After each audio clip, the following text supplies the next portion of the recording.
दोस्तों welcome to mathematical studio. आज मैं कंसेप्ट सिखाने जा रहा हूं मिडल टर्म स्प्लिटिंग का। और अगर आपका कहीं ना कहीं बेस मिडल टर्म स्प्लिटिंग में कमज़ोर है तो आज की वीडियो आपके लिए बहुत ही कामयाब और बहुत ही बेनिफिशियल होने वाली है। तो मैथमेटिक में मिडल टर्म स्प्लिटिंग का बहुत बड़ा रोल है। जितनी भी बड़ी बड़ी कैलकुलेशंस आप करते हैं मिडल टर्म स्प्लिटिंग बहुत ज़रूरी होती है। तो आज की टिप्स और ट्रिक्स में मैं मिडल टर्म स्प्लिटिंग सिखाता हूँ। सबसे पहली बात तो मिडल टर्म स्प्लिटिंग कब लगाते हैं, कहाँ लगाते हैं, कैसे लगाते हैं, इन सारे सवालों के जवाब मैं आपको दूंगा। तो सबसे पहले थोड़ा सा इंट्रोडक्शन देता हूँ। ax² + bx + c अगर कोई इक्वेशन, देखो पॉलिनोमियल भी हो सकता है और इक्वेशन भी हो सकती है। ax² + bx + c ये पॉलिनोमियल है और ये इक्वेशन है। दोनों में बस फ़र्क इतना ही होता है कि = का साइन लगा दिया जाता है तो इक्वेशन होती है, एंड अगर = का साइन ना हो तो पॉलिनोमियल होता है। मेथड दोनों को सॉल्व करने का सेम ही रहेगा। सबसे पहले ये जानना ज़रूरी होगा कि मिडल टर्म स्प्लिटिंग अप्लाई कहाँ पर होती है।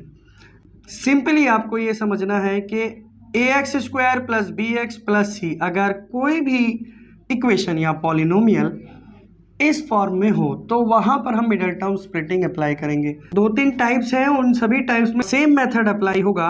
सभी क्वेश्चंस को हम एक ही मेथड से सॉल्व करेंगे और बहुत ही ध्यान से समझना है मेरे इस कंसेप्ट को। तो एक एग्जांपल लेता हूँ।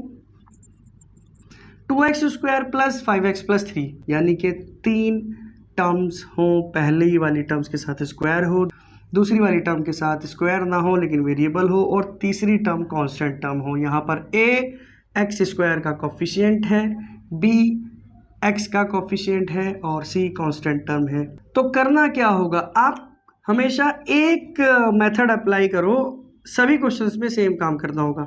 सबसे पहले आप करेंगे क्या, आपको ये पहचान होनी है। सबसे पहला काम था कि पहचान लेंगे अगर हमारा पॉलिनोमियल या इक्वेशन इस फॉर्म में नहीं है, यानी कि जंबल है, x² वाली टर्म बाद में है या कांस्टेंट टर्म पहले है, इस फॉर्मेट में नहीं लिखा, तो सबसे पहला काम उसको हम ax² + bx + c इस फॉर्मेट पे करेंगे।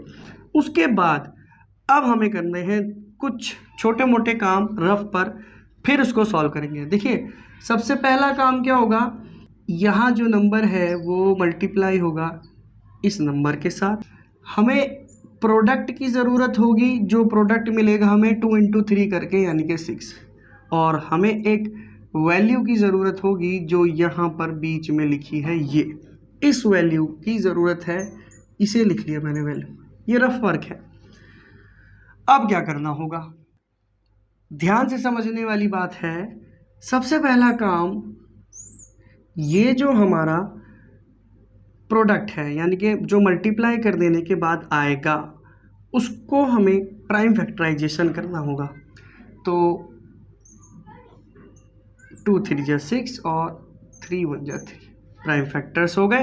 प्राइम फैक्टर्स हो जाने के बाद हमें क्या करना है, इसको छोड़ दो, यहाँ जो नंबर है ये नंबर मल्टीप्लाई होगा इसके साथ, या पेयर बना लो, 2 और 3 का एक पेयर बनेगा। अब इन दोनों नंबर्स को मल्टीप्लाई करेंगे और नीचे वाले के साथ पेयर बना देंगे। अगर 3 नंबर होते तो यहाँ पर तीनों को मल्टीप्लाई करना होता, 4 होते चारों को मल्टीप्लाई करना होता, और राइट साइड में 1 बाय 1 स्टेप्स नीचे होते चले जाएंगे। अब क्या हुआ, हमें दो नंबर्स के कुछ सेट मिलते रहेंगे और इन्हीं दोनों नंबर से हम मिडल टर्म स्प्लिट कर देंगे, यानी कि तोड़ देंगे बीच वाली टर्म को 2 पार्ट्स में। तोड़ने का मतलब क्या है, अब जो ये 5 है ये 2 पार्ट्स में डिवाइड होगा, या तो यहाँ पर प्लस होगा 5 को, या तो हम 2 नंबर्स को प्लस करके लेकर के आएंगे या माइनस करके। तीसरा कोई काम नहीं करना, ना डिवाइड ना मल्टीप्लाई, सिर्फ या तो प्लस करेंगे या माइनस करेंगे। कैसे पता लगेगा कि प्लस करना है या माइनस, तो सबसे पहला काम क्या करना है, जो कांस्टेंट टर्म है ना, देखिए सबसे पहले हमें अपने गिवन पॉलिनोमियल या क्वाड्रेटिक इक्वेशन को जनरल टर्म में एक्सप्रेस करना है, जो कि ये लिखी हुई है सबसे पहले। इसके बाद फिर हमें प्रोडक्ट और वैल्यू देख लेने हैं। जब दो दो नंबर्स के सेट मिल जाएं, उन दोनों नंबर्स के सेट में से दो नंबर लो, उन दोनों नंबर्स को या तो प्लस करो या फिर माइनस करो। तो प्लस होगा या माइनस होगा, उस बात का फैसला करता है ये कांस्टेंट टर्म का साइन। कांस्टेंट टर्म के आगे जो साइन लगा हुआ है वही काम हमें करना होगा दो नंबर्स के साथ। अब वो दो नंबर्स सबसे पहले तो हमें सेलेक्ट करना है कि इन सभी पेयर्स में से दो नंबर्स कौन से होंगे जो हम सिलेक्ट करें। तो देखिए 2 और 3 सबसे पहले है 2 और 3। 2 इंटू 3 करेंगे तो 6 आएगा और 2 + 3 करेंगे तो 5 आएगा। तो हमारा ये नंबर यहाँ सेट हो सकता है, लेकिन अगले वाले को भी चेक कर लेते हैं। 6 इंटू 1 करेंगे तो आएगा 6, लेकिन 6 + 1 7 हो जाएगा और 6 - 1 5 होगा। 5 तो आ रहा है लेकिन हमें माइनस नहीं करना, क्योंकि 3 के आगे जो साइन है वो साइन है प्लस का। तो चलो क्वेश्चन को सॉल्व करते हैं। सबसे पहले 2x² एज इट इज़ लिखा, उसके बाद प्लस। अब इस मिडल टर्म को स्प्लिट करना है, क्योंकि मिडल टर्म स्प्लिटिंग सीख रहे हैं। तो स्प्लिट कैसे करना है, दो नंबर्स हमें मिल गए हैं 2 इंटू 3, तो इसको लिखेंगे 3 + 2। याद रखना यहाँ पर प्लस करना है या माइनस, और ये इस कंडीशन में प्लस करेंगे क्योंकि हमारे पास कांस्टेंट टर्म के आगे साइन जो लगा है वो प्लस का है। That's it. और ये ब्रैकेट, ये जो स्टेप है ज़्यादातर स्टूडेंट्स इस स्टेप को स्किप कर देते हैं और यहीं से इस स्टेप से ही मिडल टर्म स्प्लिटिंग का क्वेश्चन इजी होता है। मैंने जो ये इस्तेमाल किया है ये ब्रैकेट, इस ब्रैकेट के अंदर प्लस या माइनस जो भी हो रहा है क्वेश्चन के रिक्वायरमेंट के हिसाब से वो करने के बाद एक छोटी सी बात का ख्याल रखना है कि आगे जो नंबर लिखा है वो हमेशा बड़ा नंबर लिखेंगे। यानी कि दो नंबर्स जो मिल जाएंगे तो उनमें से जो बड़ा नंबर है, बड़ी डिजिट है, उस डिजिट को पहले लिखेंगे, छोटी डिजिट को बाद में लिखेंगे। बीच में अगर प्लस का साइन है तो प्लस, माइनस का साइन है तो माइनस। तो आगे क्या करना होगा, 2x² + 3x + 2x, इस x को मल्टीप्लाई कर दिया मैंने ब्रैकेट के अंदर 3 के साथ और 2 के साथ, बीच में प्लस था तो प्लस एज इट इज़ रहा, देन 3। और हमारा क्वेश्चन इजी हो गया। डायरेक्ट हमें यहाँ पर इधर से सिखाया जाता है, ये स्टेप डायरेक्ट सिखा दिया जाता है, तो इस स्टेप को हम ज़रूर मेंशन करें ताकि हमारे क्वेश्चन में इजीली मिडल टर्म स्प्लिट हो जाए और क्वेश्चन आसान हो जाए। बस अब इसमें हमें x कॉमन ले देंगे इन दोनों नंबर्स में से, तो we have 2x + 3, that's it. x बाहर आ गया कॉमन, तो 2x + 3 + 2x + 3। अब बचे ये दो नंबर, इन दोनों नंबर्स में कुछ भी कॉमन नहीं है, तो जहाँ कुछ नहीं होता वहाँ हम 1 लिख देंगे, तो वी हैव 2x + 3। अब स्टूडेंट्स, ज़्यादा लोगों को ये सिखाया जाता है कि जब दो ब्रैकेट सेम हो जाए तो उन दोनों को एक साथ लिख लो और बाकियों को अलग से दूसरे ब्रैकेट में लिख लो। नहीं, ऐसा नहीं है। होता क्या है एग्जैक्टली कि अब यहाँ पर दो टर्म्स हैं, इन दोनों टर्म्स में से 2x + 3 कॉमन है, इधर वाली टर्म में भी है उधर भी है, तो हम 2x + 3 को कॉमन लेंगे। तो वी हैव 2x + 3 कॉमन जब हम ले देंगे तो इस वाली पूरी टर्म में 2x + 3 तो बाहर निकल गया, तो वी हैव x हेयर, और उधर से भी 2x + 3 बाहर कॉमन आ गया, तो we have only 1 here. So this is our middle term splitting. 4x² - 12x + 9, देखिए = 0 भी है तो भी वही प्रोसेस रहेगा, अगर नॉर्मल ये पॉलिनोमियल है तो भी एक ही प्रोसेस रहेगा। तो करना क्या होगा, हमें सबसे पहले रफ वर्क पर प्रोडक्ट लिख लेना है। कितना होगा, आपको मल्टीप्लाई करना है 4 × 9, दैट इज़ 36, और जो वैल्यू है हमारी वो है 12। साइन के बारे में हमें नहीं सोचना, क्योंकि ज़्यादातर मिडल टर्म स्प्लिटिंग सीखने वाले माइनस प्लस प्लस माइनस में कंफ्यूज रहते हैं, तो बिल्कुल उस बारे में नहीं सोचना कौन प्लस है कौन माइनस है। ax² + bx + c की फॉर्म में करो, साइन जो क्वेश्चन में दिया है वो लगाएंगे, दैट्स इट। अब क्या करना है, ये 36 इसको प्राइम फैक्टराइजेशन करो। प्राइम फैक्टराइजेशन कर देने के बाद हम दो दो नंबर्स के पेयर्स निकाल लेंगे। पहले वाले को छोड़ दो, ये 2 और 18, इन दोनों को मल्टीप्लाई करेंगे और नीचे वाले के साथ 4 और इन तीनों को मल्टीप्लाई करेंगे, 12 3, अब इन सबको मल्टीप्लाई करेंगे तो 36 ही आएगा। करने की जब सारे नंबर्स मल्टीप्लाई करोगे तो हमेशा वही नंबर आता है जो ऊपर है 1। तो इस तरीके से जितने भी यहाँ लेफ्ट साइड पर आपको सब की मल्टीप्लाई करते रहनी है। 2 को 2 के साथ, अगले स्टेप में 2 2 3 की, फिर अगले स्टेप में सबको मल्टीप्लाई करो। राइट साइड में 1 स्टेप नीचे आते जाओ। इस तरीके से आपको मिलेंगे दो दो नंबर्स के पेयर्स।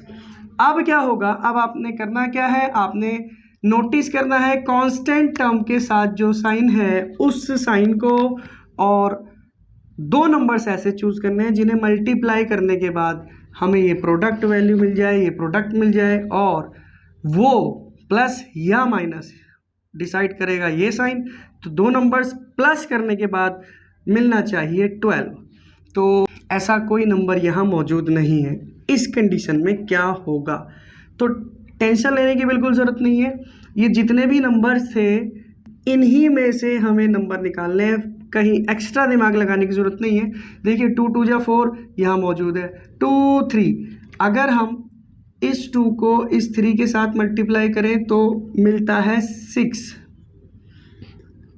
और बाकी जो नंबर्स रह गए उनको मल्टीप्लाई करो। एक ये वाला 2 और ये वाला 3 बच गया, 2 × 3 6। तो इनमें से आपस में इधर उधर एडजस्ट करके भी हमें नंबर्स मिल जाते हैं। जैसे कि 3 3 जा 9, 9 वहाँ है, छोड़ दो। 2 3 जा 6 नहीं था तो मैंने 6 लिखा, बाकी सबको मल्टीप्लाई करके जो नंबर बना वो भी 6 ही बना। तो 6 × 6, तो दो नंबर मिले जिनको मल्टीप्लाई करेंगे 6 × 6 36, प्रोडक्ट मिल गया। 6 + 6 12, वैल्यू मिल गई। अब करना क्या होगा, 4x² माइनस साइन जो है उसको बिल्कुल एज इट इज छोड़ देंगे। तो दोनों नंबर्स में जो बड़ा है उसे पहले लिखते हैं। इस कंडीशन में दोनों इक्वल हैं तो कोई फ़र्क नहीं पड़ता। 6 + 6 x + 9। हमने क्या करा, 12 को स्प्लिट कर दिया दो पार्ट्स में, क्योंकि 12 मिडल टर्म है, उसको दो पार्ट में स्प्लिट करा, दोनों को प्लस करा।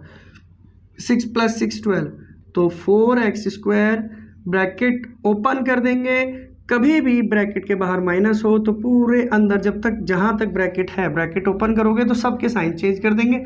x को 7 के साथ मल्टीप्लाई करो, 6 × x 6x, पॉजिटिव था तो नेगेटिव हो जाएगा इस बाहर माइनस की वजह से। अगेन पॉजिटिव साइन है तो माइनस हो जाएगा, बाहर वाले माइनस की वजह से ब्रैकेट ओपन करते हैं, साइन चेंज करेंगे, x आ जाएगा +9। ब्रैकेट x तक है तो यहीं तक साइन चेंज होंगे। 9 का साइन तो अलग है, इस वाले साइन से उस वाले पॉजिटिव साइन, यानी कि जो 9 का पॉजिटिव साइन है उसका कुछ लेना देना नहीं। अब कॉमन लेंगे, 4 और 6 में कॉमन क्या आएगा, तो 4 और 6 में 2 है जो कॉमन फैक्टर है, 2x कॉमन आएगा दोनों तरफ। एक तरफ x² है, दूसरी तरफ x है, तो वेरिएबल्स में x आ रहा है क्योंकि x² नहीं ले सकते। 6 के साथ x है, स्क्वायर होता तो आ जाता, और 4 और 6 का कॉमन फैक्टर 2 है, तो 2 2 जा 4 माइनस 2 3 जा 6 माइनस, इन दोनों डिजिट्स में 6 और 9 का कॉमन फैक्टर 3 है, तो 2x माइनस 3 × 2 6 आएगा, नेगेटिव 3 × 3 -3, पॉजिटिव 9 आ जाता है। तो कॉमन अगर लेंगे +9 से तो -3 अंदर ब्रैकेट में आता है। और ये दो नंबर जब दो टर्म्स जैसे ही सेम हो जाती हैं तो आपको लेना है कॉमन। 2x -3 कॉमन लोगे तो इस वाली टर्म में 2x रह गया और इस वाले टर्म में -3, और ये हो गई हमारी मिडल टर्म स्प्लिटिंग।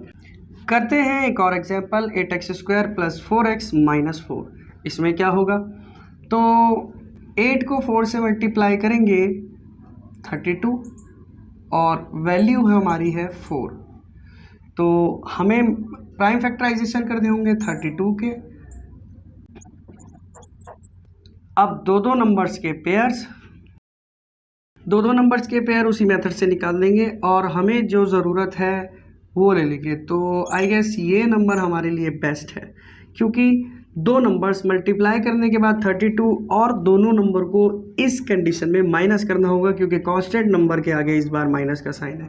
तो कैसे करेंगे question, 8x² as it is plus middle term split कर देंगे, 4 आना है, दोनों नंबर्स को इस बार इस कंडीशन में माइनस करना होगा। कांस्टेंट टर्म के आगे माइनस है, तो 8 - 4, आगे हमेशा बड़ा नंबर x - 4।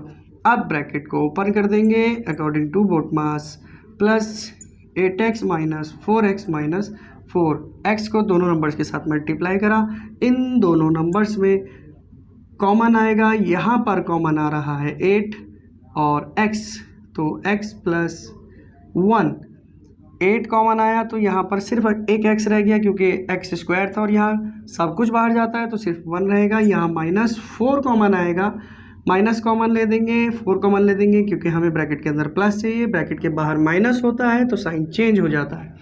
तो 4x में से 4 कॉमन आया तो सिर्फ बच गया x, प्लस 4 में से 4 कॉमन गया तो 1, बाहर माइनस की वजह से साइन चेंज।